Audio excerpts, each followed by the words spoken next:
It is not that we have a short time to live, but that we waste a lot of it. So wrote the Roman philosopher Seneca, 2,000 years ago, in one of the wisest letters ever composed on how to live. And tonight, as the day comes to its close and you lie down to rest, his words come to meet you across the centuries. Not to trouble you, but to set you free. We spend our lives believing that time is endless, that the important things can wait, that someday we will finally begin to truly live. And so the days slip through our fingers, unnoticed, traded away for things that do not matter, while the real life we mean to live is forever postponed.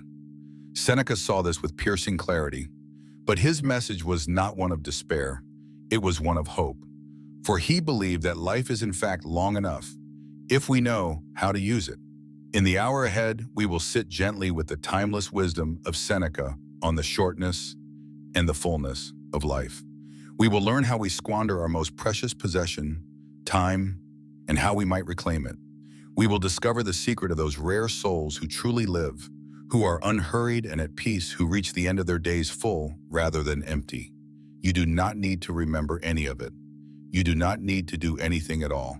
This hour is yours, a small, unhurried space, reclaimed from the rushing of the world. Let this voice guide you gently through Seneca's reflections on time, on busyness, on the present moment, and on the art of living fully. Just slow your breath, let the day's hurry dissolve, and let yourself rest in this unhurried hour. And perhaps tonight, as you release the rush of your days, you will remember that your life is not too short, and that this very moment, this quiet now, is a part of it worth savoring. We begin with the great and surprising claim at the heart of Seneca's wisdom, a claim that overturns one of our most common complaints about life. We say again and again that life is too short. There is never enough time. The years rush by. But Seneca looked at this complaint and saw that it had things backwards. It is not that we have a short time to live, he wrote, but that we waste a lot of it. Life is long enough, and a sufficiently generous amount has been given to us for the highest achievements if it were all well invested. Consider how radical this is. We blame the shortness of life for our unfulfillment, as though time were the thief.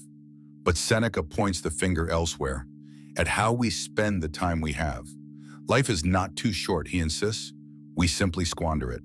We fritter it away on things that do not matter, hand it over to people and pursuits unworthy of it, and let vast stretches of it pass in distraction and triviality.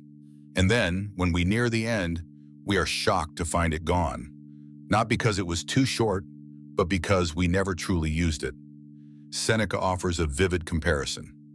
We are, he says, careful guardians of our money and our possessions, but careless squanderers of our time, the one thing for which it is right to be greedy. If someone tried to steal our property, we would defend it fiercely. Yet we let people steal our time without a second thought. We give it away to anyone who asks. We waste it on trifles. And time, unlike money, can never be recovered. Every hour spent is gone forever. It is the most precious thing we possess, and we treat it as though it were worthless. Why do we do this?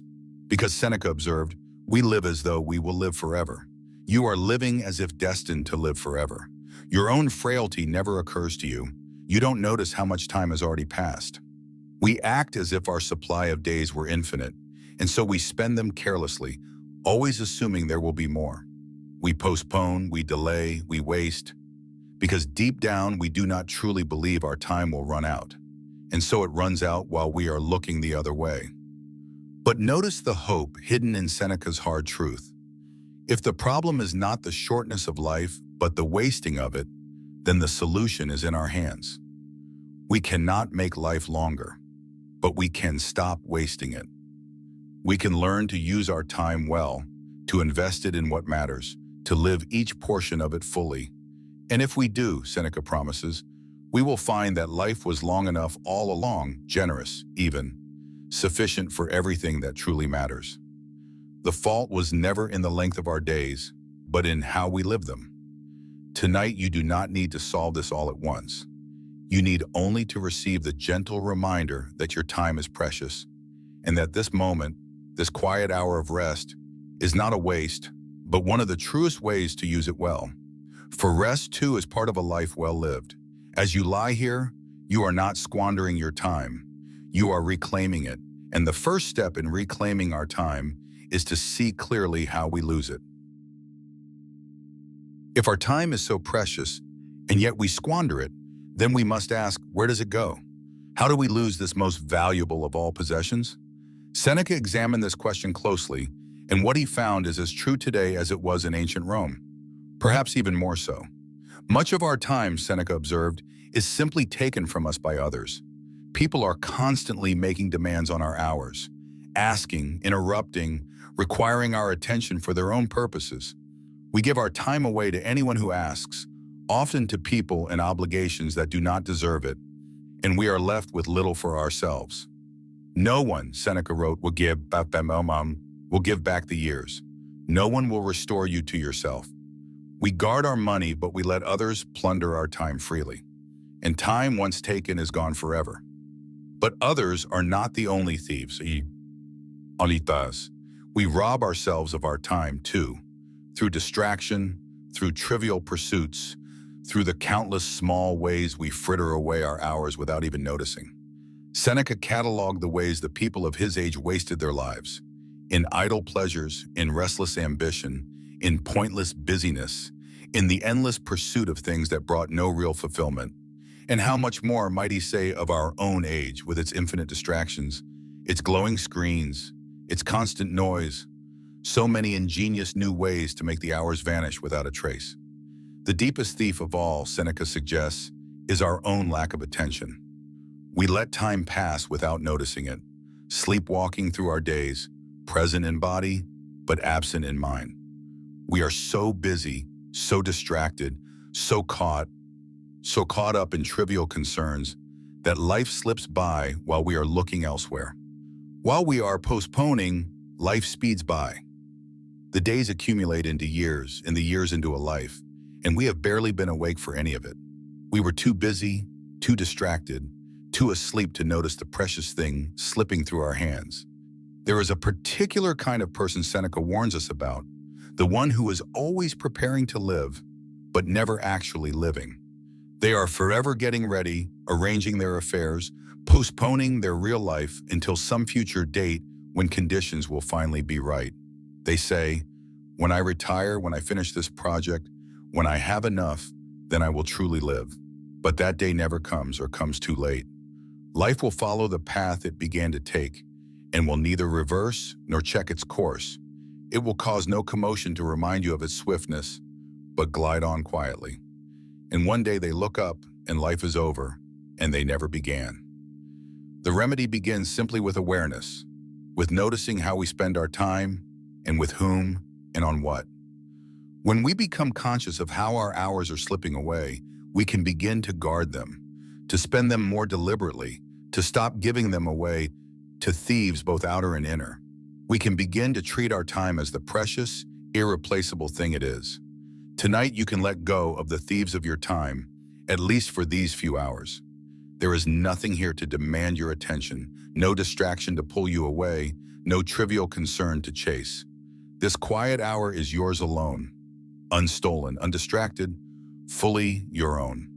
Rest in it, present and unhurried, and let it be a small reclaiming of the time that is so easily lost. And the greatest thief of all, Seneca warns, wears a respectable disguise, the disguise of busyness. Of all the ways we lose our lives, Seneca reserved his sharpest insight for one that our modern world celebrates rather than mourns: busyness. For Seneca observed a strange and tragic paradox, that the busiest people, the ones who seem to be doing the most with their lives, are often the very ones who are least truly alive. It is inevitable, Seneca wrote, that life will be not just very short, but very miserable for those who acquire by great toil what they must keep by greater toil. He looked at the busy and ambitious men of his time, the ones consumed by their careers, their wealth, their endless pursuits, and he saw not full lives, but empty ones. They were so occupied with the business of living that they never actually lived. They were, in his memorable phrase, engrossed or preoccupied, So caught up in doing that, they miss the actual experience of being alive. This is a profound and uncomfortable insight for our achievement-obsessed age. We wear our busyness as a badge of honor. We boast of how full our schedules are, how little time we have, how much we are juggling. We equate busyness with importance, productivity with worth. But Seneca saw through this. He understood that being busy is not the same as living well, that a life crammed full of activity can be utterly empty of meaning, and that the most frantically occupied person that may be the one who has truly lived the least. Why are the busy so impoverished, in Seneca's view? Because they have given their lives away to their work, their ambitions, their endless obligations, and kept nothing for themselves. They belong to everyone but themselves. They are so busy attending to external demands that they never have time to attend to their own souls, to reflect, to grow in wisdom, to simply be present to their own lives. Everyone hustles his life along and is troubled by a longing for the future and weariness of the present. They sacrifice the present always for a future that, when it comes, they will sacrifice again. And here is the cruelest part of Seneca's observation. The busy person postpones living. They tell themselves that all this frantic activity is in service of a future life of ease and fulfillment, that they are working hard now so they can truly live later. But later is a trap. The busyness never ends. There is always more to do, more to acquire, more to manage. And so the truly lived life is perpetually deferred until there is no time left to live it. They spend their whole lives getting ready to live and die before they begin. The remedy is not necessarily to do nothing, but to reclaim ourselves from the tyranny of busyness, to ask whether our endless activity is actually serving our lives or consuming them, to make space for being and not only for doing, to stop sacrificing every present moment on the altar of a future that may never come. It is to remember that the point of life is not to be busy, but to live, and that these are very different things. And there is no better antidote to the tyranny of busyness than this very moment of rest. Tonight, you are not busy. You are not producing, achieving, or hustling. You are simply being present, unhurried, alive. This is not a waste of time. It is, in Seneca's deepest sense, one of the truest ways to live. Let yourself rest fully in this unhurried hour, free from the tyranny of doing, and remember what it feels like to simply be alive. And at the root of all this busyness lies a single costly habit, the habit of postponement. At the heart of how we waste our lives lies one habit so common, so seemingly harmless, that we rarely recognize it as the thief it is. It is the habit of postponement, of perpetually putting off living until some future time that always recedes before us. Seneca saw this as one of the greatest tragedies of human life, and one of the most important to overcome. The greatest obstacle to living is expectancy, Seneca wrote, which hangs upon tomorrow and loses today. You are arranging what lies in fortune's control and abandoning what lies in yours. What are you looking at? To what goal are you straining? The whole future lies in uncertainty. Live immediately. Live immediately. Not tomorrow, not someday, not when conditions are finally right. Now. For tomorrow is never guaranteed, and the present, which is the only time we truly have, is forever being sacrificed to a future that may never arrive. We are all, in our own ways, masters of postponement. We tell ourselves that we will rest when the work is done, enjoy life when we have more money, mend the relationship when the time is right, pursue our dreams when conditions improve, finally be present when we have achieved enough. We live in a permanent state of not yet, always preparing, always waiting, always deferring the real life to some future date. And so the present, the only place life is ever actually lived, is endlessly traded away for a tomorrow that, when it comes, we will trade away again. Seneca understood the cruel mathematics of this. Each day we postpone living, we lose a day of life that can never be recovered. While we are postponing, life speeds by. The days we are waiting through are not a prelude to our life. They are our life, slipping past unlived. The person who is always going to start living tomorrow will find one day that all the tomorrows have been used up, that the life they were saving for some future moment was spent, after all, in the waiting. There is a particular poignancy in how this affects our relationship with hope and fear. Life is very short and anxious for those who forget the past, neglect the present, and fear the future. When we live in postponement, we are caught between a future we anxiously hope for and one we fearfully dread. And in either case, we are absent from the present, the one place where life can actually be lived and peace can actually be found. We are forever leaning forward into what has not yet come, and so we miss what is here. The cure for postponement is beautifully simple, though not always easy: to live now, to stop waiting for the perfect future and to inhabit the imperfect present, to find what is good and meaningful in this day, this hour, this moment, rather than perpetually deferring it. To say, as Seneca urged, live immediately. To begin, right now, the life we have been endlessly postponing. For the present moment is the only one we are ever given, and it is always, always enough to begin. Tonight, there is nothing to postpone.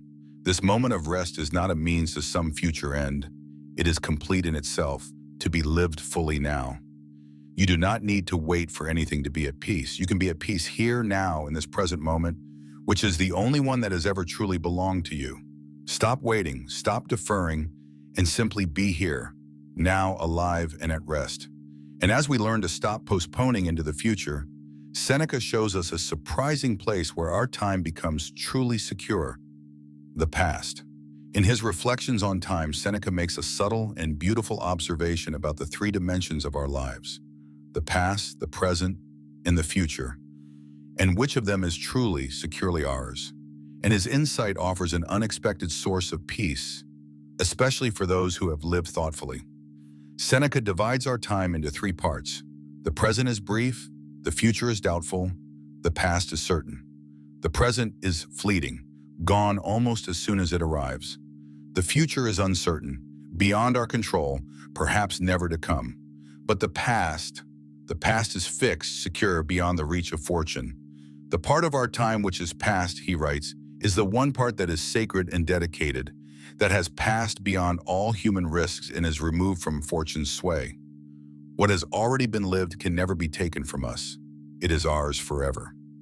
But here is the crucial turn in Seneca's thought. This secure possession of the past belongs only to those who have lived well, who have used their time meaningfully, and so have a past worth possessing. The busy and the distracted, who squandered their days, cannot bear to look back. Their past is empty or full of regret, and so they flee from it into anxious busyness and future grasping. But the person who has lived thoughtfully can look back on a past richly filled with meaning and possess it forever. The minds of the engrossed cannot turn back to the past. Only the wise can truly own all of their days. This gives us a profound reason to live well now. Because in living well now, we are creating a past that will be ours forever, a treasury of well-lived days that nothing can take from us. Every moment lived with presence and meaning becomes a permanent possession, a part of the secure and sacred past. And so the way we spend our present is not lost when it passes. It is stored up, made eternal, added to the treasury of a life well lived. This is a deeply consoling thought, that our good moments are not erased by time, but preserved in the unchangeable past. There is also a teaching here about memory and reflection. The person who has lived well can find great peace in revisiting their past, in remembering the good they have done, the love they have shared, the meaningful moments they have lived. This is not living in the past, but possessing it, drawing strength and peace from the secure treasury of well-lived days. The wise person, Seneca suggests, can move freely through all three dimensions of time, learning from the petty, living in the present, and preparing calmly for the future, at home in all of them. For those who have known regret, there is gentleness in this teaching too. We cannot change the past, but we can begin now to create a past worth possessing. Every day from this one forward can be lived well, added to the treasury, made into a secure and sacred possession. It is never too late to begin filling our remaining days with meaning, so that our future past, the days still ahead, which will one day be behind us, will be rich and worth remembering. Tonight, you might gently recall a few good moments from your life, not to dwell, but to possess them, to feel that they are yours forever, safe in the sacred treasury of your past, the kindnesses, the loves, the meaningful hours. They are not lost. They are eternally yours.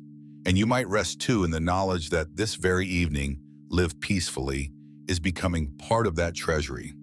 A quiet, well-lived hour, yours to keep forever. And the way to fill that treasury is to learn the art Seneca prized above all, the art of living in the present. For all his reflection on past and future, Seneca returns again and again to a single, central teaching, that the only time we truly have, the only place life can actually be lived, is the present moment. And learning to inhabit the present fully is, for Seneca, the very essence of living well, and the secret to a life that feels full rather than fleeting. The tragedy, Seneca observed, is that almost no one actually lives in the present. Everyone hustles his life along and is troubled by a longing for the future and weariness of the present. We are forever leaning into the future, hoping, fearing, planning, anticipating, or dwelling in the past with regret or longing. The one place we are almost never fully present is here now in the actual moment of our lives. And so though we are technically alive for many years, we have hardly lived at all, because life happens only in the present and we are almost never there to meet it. This is why the busy and the postponers lose their lives, not because their lives are short, but because they are never present for them. They spend the present anxiously preparing for the future, and then when that future becomes the present, they spend it preparing for the next future. The actual moment of life is forever skipped over, sacrificed, missed. As Seneca saw, such people do not really live long, even if they live many years. They merely exist long. To truly live is to be present, and presence is something most people never learn. What would it mean to truly live in the present? It would mean being fully here, fully awake to this actual moment, not lost in anxious thoughts of tomorrow or regretful thoughts of yesterday, but present to the life that is actually happening now. It would mean savoring the present moment rather than rushing through it towards some imagined future. It would mean recognizing that this moment, this one, right now, is not a mere stepping stone to somewhere else, but a part of our one precious life, to be lived fully and gratefully while it lasts. There is a profound peace in this presence, in a profound fullness. For when we are fully present, time expands. The person who is always rushing toward the future feels that life is racing past, too short, slipping away. But the person who is fully present in each moment finds that life is rich, full, even spacious, because they are actually experiencing it, rather than skimming over its surface in a hurry to get somewhere else.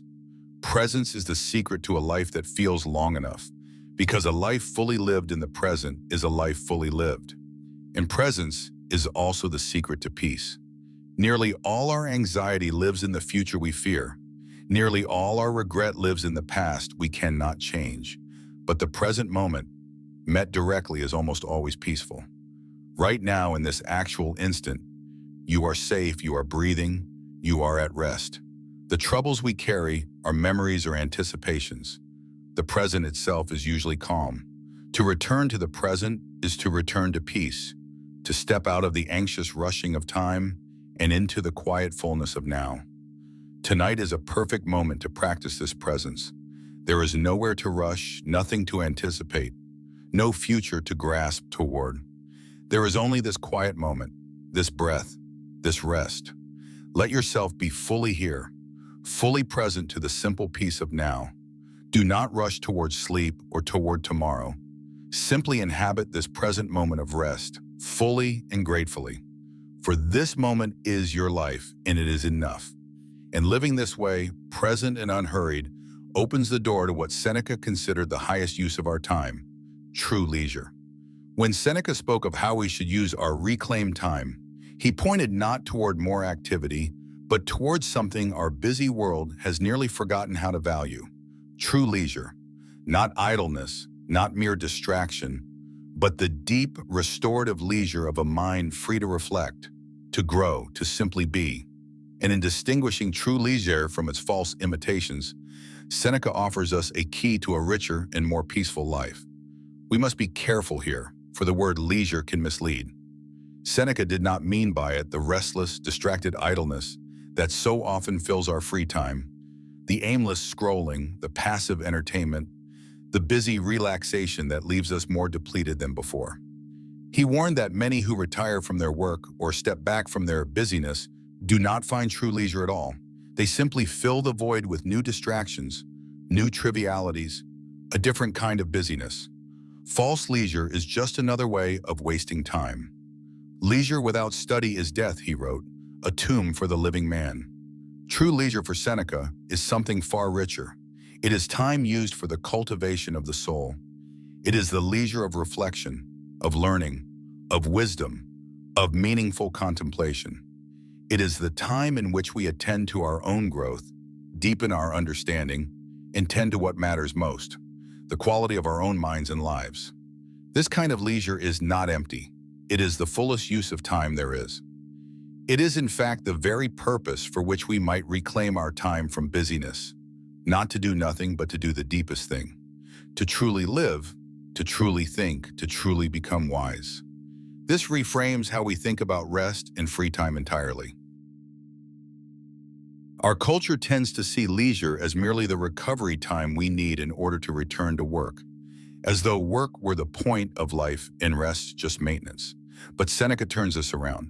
He suggests that the contemplative leisure of the free mind is not a means to more productivity. It is one of the highest ends of life itself. The time we spend in reflection, in growth, in meaningful stillness, is not time off from living. It is the most concentrated living there is. There is great peace in embracing true leisure.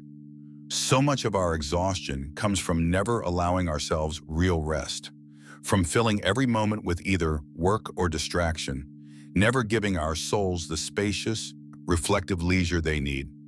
When we reclaim true leisure, quiet time to think, to reflect, to simply be with our own minds, we restore something essential. We come home to ourselves. We give the soul room to breathe and grow, and we discover a kind of rest far deeper than mere distraction can provide. And this very hour is a kind of true leisure, not idle distraction, but a quiet, reflective space in which to rest the soul. As you lie here listening to these gentle reflections, you are not merely passing time.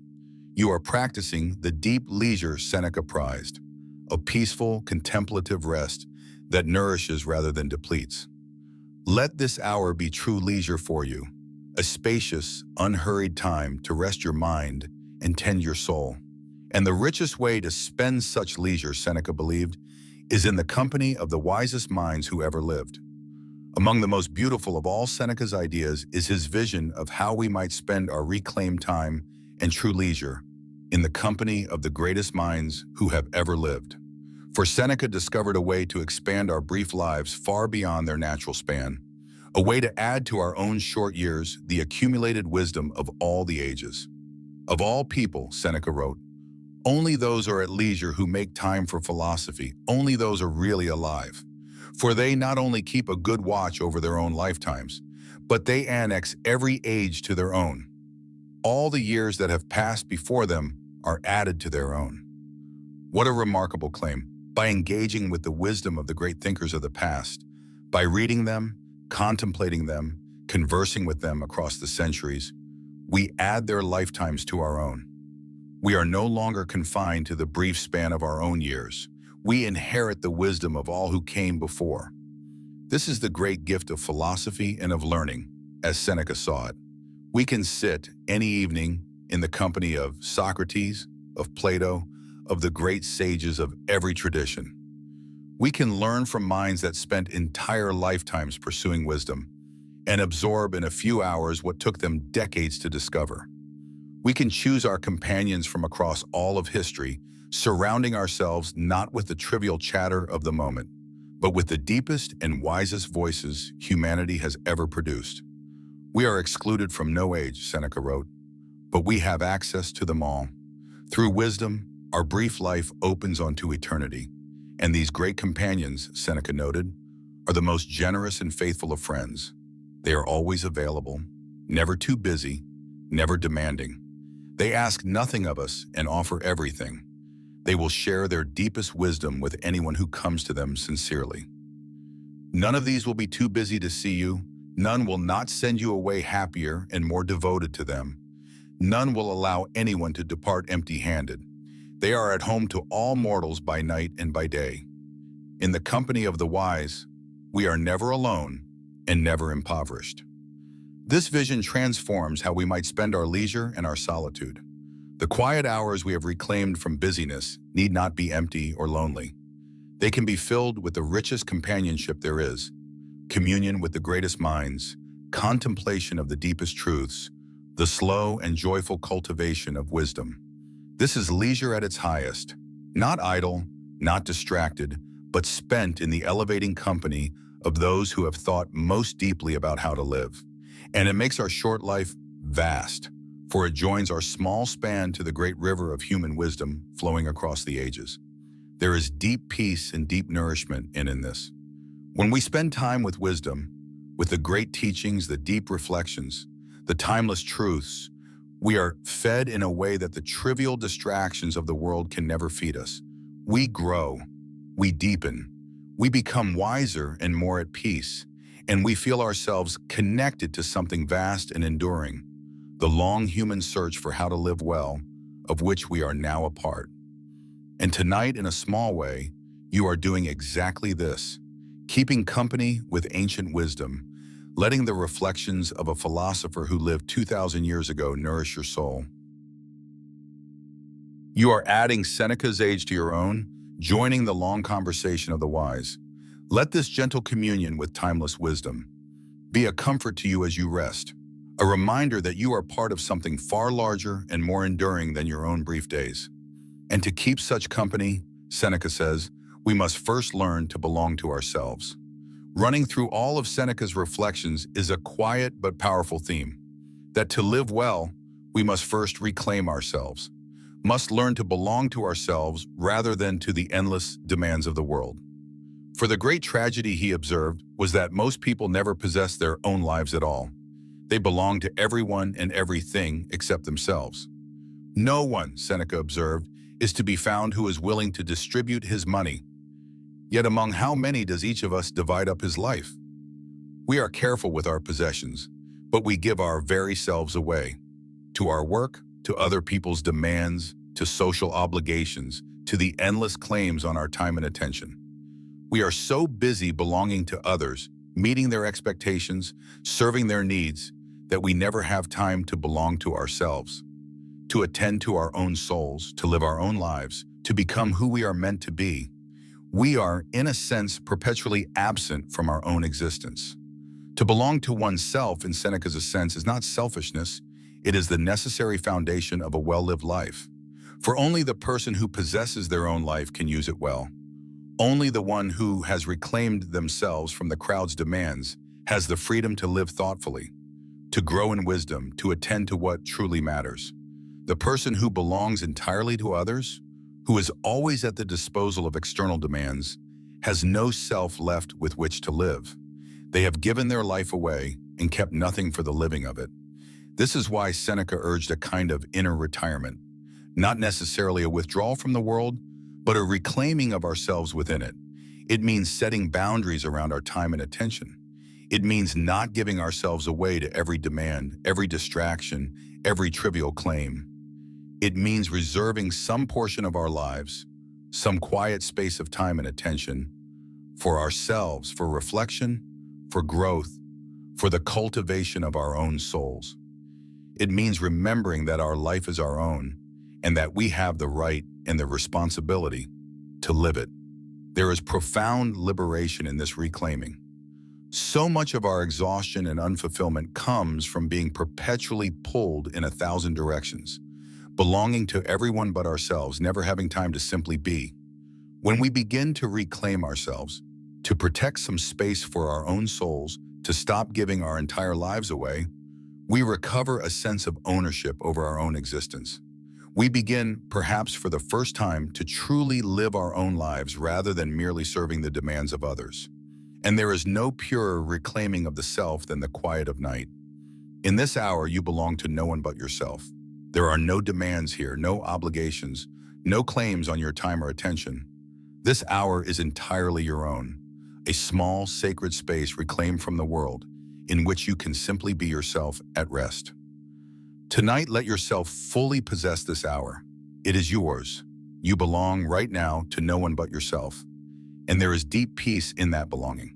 And the great work to which we should devote our reclaimed selves, Seneca says, is learning the art of living itself.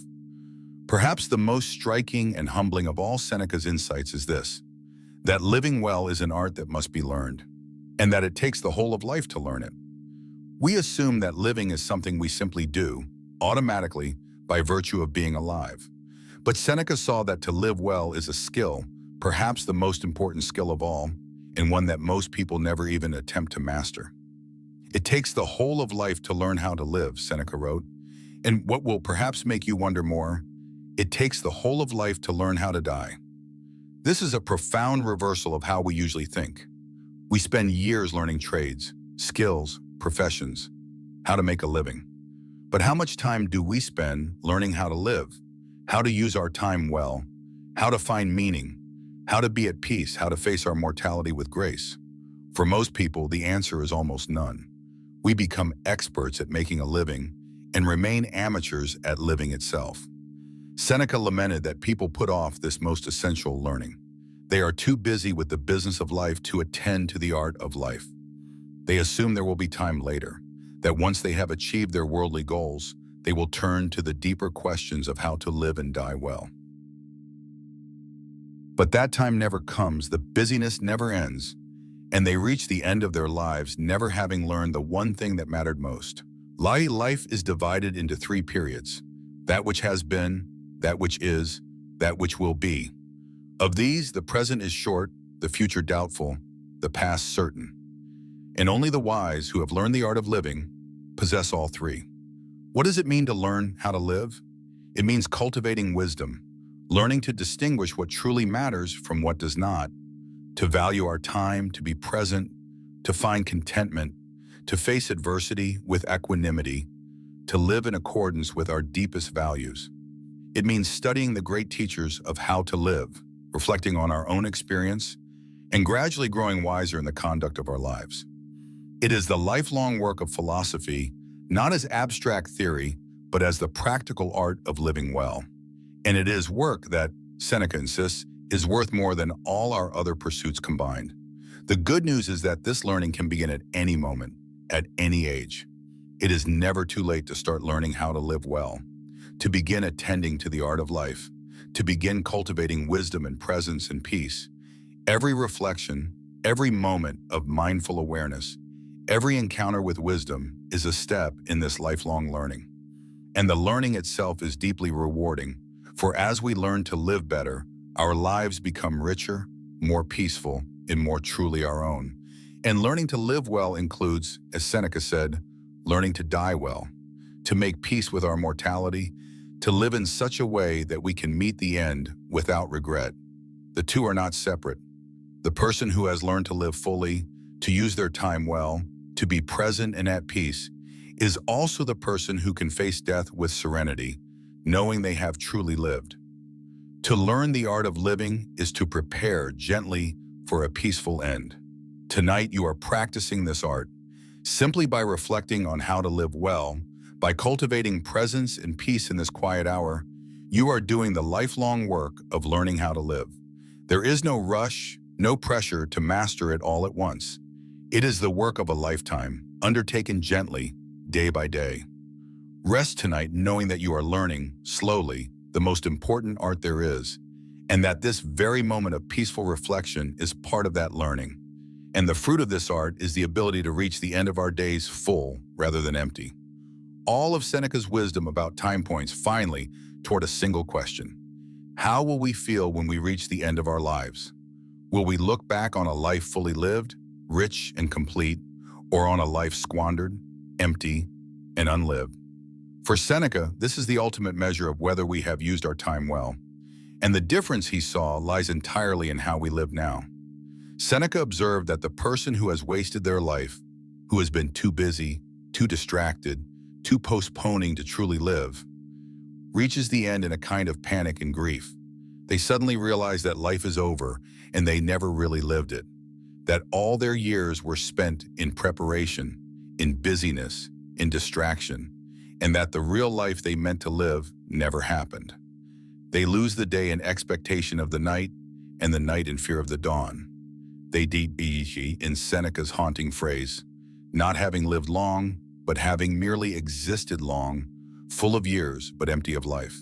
But the person who has lived well, who has used their time meaningfully, been present to their days, cultivated wisdom and peace, reaches the end in a very different state.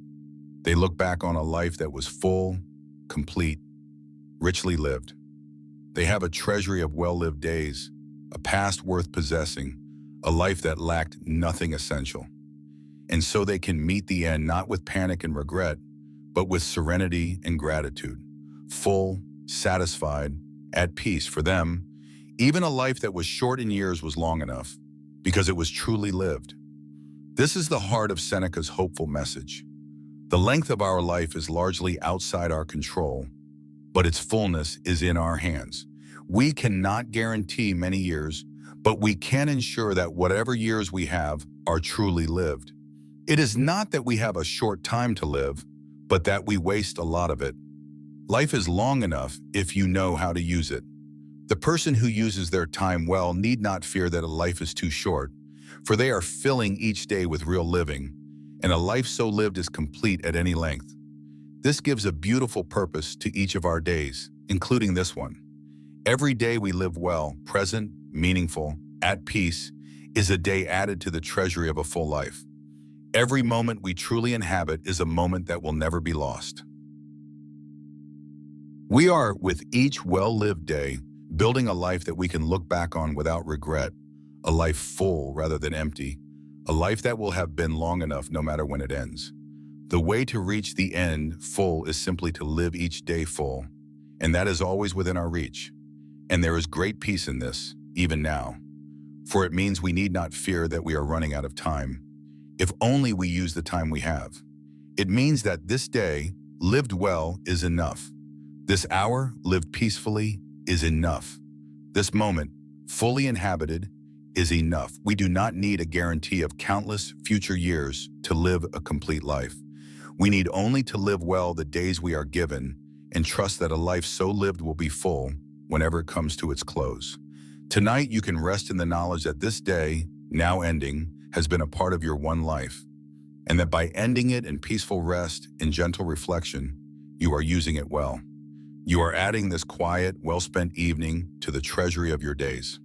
There is no need to fear the shortness of life tonight. There is only this peaceful moment, fully lived, completed in itself. And so we come to how we carry Seneca's wisdom forward, into the reclaiming of all our days. As our hour with Seneca draws to a close, let us gather his wisdom into a way of living, a gentle daily practice of reclaiming our time and using it well. For Seneca's teachings were never meant to be merely admired, but to be lived, to transform day by day how we spend the precious and irreplaceable hours of our lives. The first practice is simply to value your time as the precious thing it is. Seneca urged us to be as careful with our time as a miser is with gold, to recognize that every hour is irreplaceable, and to stop giving our time away carelessly to things and people that do not deserve it. We can begin to ask of how we spend our days. Is this worthy of my one precious life? Is this how I want to be using my irreplaceable time? Simply bringing this awareness to our days begins to transform how we spend them. The second practice is to stop postponing and to live now. We can gently catch ourselves in the habit of deferring life to some future date and instead choose to live fully in the present. We can find meaning and richness in this day, this hour, rather than perpetually waiting for conditions to be perfect. Live immediately, Seneca urged, and we can take up that invitation each day, choosing to be present and alive now, rather than endlessly preparing to live later. The third practice is to reclaim ourselves from busyness and distraction, to protect some portion of our time for true leisure, for reflection, for the cultivation of our souls. We can create quiet spaces in our days, free from the tyranny of constant doing, in which to simply be, to think, to grow, to keep company with wisdom. We can remember that the point of life is not to be busy, but to live. And we can guard some time, however small, for the living of it. And the fourth practice is to learn throughout our lives the art of living well, to treat the cultivation of wisdom and presence and peace as the most important work there is. We can spend time with the great teachers of how to live, reflect on our own experience, and gradually grow wiser in the conduct of our lives. We can remember that it takes a whole life to learn how to live, and embrace that lifelong learning with patience and joy, knowing it is the most rewarding work we will ever do. None of these practices requires us to overhaul our lives overnight. They are gentle reorientations, practiced day by day. Valuing our time a little more, postponing a little less, reclaiming a little space for our souls, learning a little more about how to live well. And gradually these small practices transform us. We begin to live more deliberately, more presently, more fully. We stop squandering our days and begin to truly inhabit them. We discover, as Seneca promised, that life is long enough after all, when we know how to use it. And tonight you have already been practicing. By reclaiming this quiet hour, by being present to it, by keeping company with ancient wisdom, you have used your time exactly as Seneca would have wished. Not squandered, but truly lived. As you drift now toward sleep, you can carry his gentle wisdom with you, that your life is precious, that your time is yours to reclaim, and that each day lived well makes the whole of life full. Rest now, having used this day well, and wake tomorrow ready to reclaim another. So we have spent this hour in the company of Seneca, reflecting on the shortness and the fullness of life. We have learned that life is not too short, but that we waste it, that time is our most precious possession, stolen by others, by distraction, and above all, by busyness and postponement. We have discovered the secure treasury of the well-lived past, the supreme importance of living in the present, the richness of true leisure, and the company of great minds, the necessity of belonging to ourselves, and the lifelong art of learning how to live, so that we might reach the end of our days full rather than empty. But if you keep only one thing from tonight, let it be Seneca's hopeful truth, that your life is long enough if you know how to use it. You need not despair at the rushing of the years, nor fear that your time is running out. You need only to stop wasting your days and begin truly living them, to be present, to reclaim your time, to fill each hour with real life. And you can begin, as Seneca urged, immediately, for the present moment is always enough to begin. The night has grown deep, and there is nothing left to do but rest. This day is complete. You have lived it, and now you may set it down, adding it to the treasury of your days. Release the busyness, the postponing, the rushing toward tomorrow. There is no future to grasp tonight. No time to chase, nothing to hurry toward. There is only this peaceful, unhurried hour. Fully yours, fully lived, complete in itself. Let it be enough, for it is. Thank you for spending this hour with Seneca's timeless wisdom. If it has brought you even a little peace, return whenever the rushing of life grows too loud. And if you wish to reclaim these quiet hours again, you may leave a small mark of stillness by subscribing. And now, let everything grow still. You have used this day well. You have reclaimed this hour. You have nothing left to do but rest. Let go of time itself and let yourself sink, unhurried and at peace, into sleep. May you rest deeply and wake tomorrow, ready to live another day fully. Good night.